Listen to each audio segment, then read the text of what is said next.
শিশুরা ঘর থেকে বেরিয়ে এলো, উপবলল বৃষ্টি, এই যেন অনেক বছরের চাওয়া। আজকের দিনটা শুরুই হয়েছিল এক ভিন্ন রূপ নিয়ে।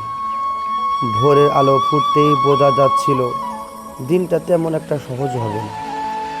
সূর্য তখনও পুরোপুরি আকাশে ওঠেনি, কিন্তু চারিদিকে উত্তাপ যেন আগেই চারিদিকে ছড়িয়ে পড়েছিল।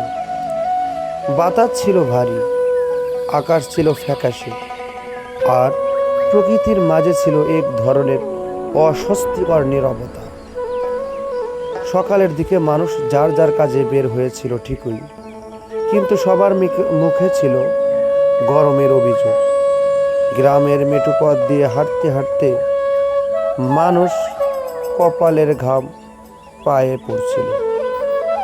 মাঠে কাজ করা কৃষকেরা বারবার বিশ্রাম নিচ্ছিলেন। কেউ গাছের ছায়ায় বসেছে। খোলা মাঠ, বিস্তীর্ণ বালুচর আর কম গাছপালা থাকায় রোদের তাপ সরাসরি গায়ে এসে লাগছিল। গবাদি পশুগুলো ছায়ার নিচে আশ্রয় নিয়েছিল। পাখিরা ডানা গুটিয়ে নিশ্চুপ হয়ে বসেছিল। দুপুর গড়িয়ে বিকাল হতে শুরু করলো, তখনও গরমের কোনো কমতি নেই। মনে হচ্ছিল আজ বুঝি বৃষ্টি আসবে না। এক সময় শুরু হলো মৃদু বাতাস। সেই বাতাস যেন সবার মনে নতুন করে প্রাণ ফিরিয়ে দিল।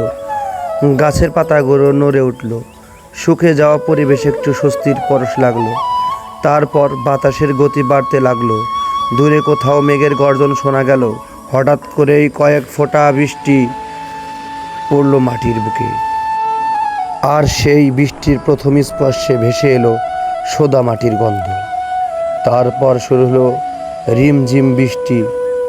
মুষলধারে বৃষ্টির পানিতে ভিজে গেল মাঠ, ঘাট, গাছপালা, রাস্তা আর মানুষের মন।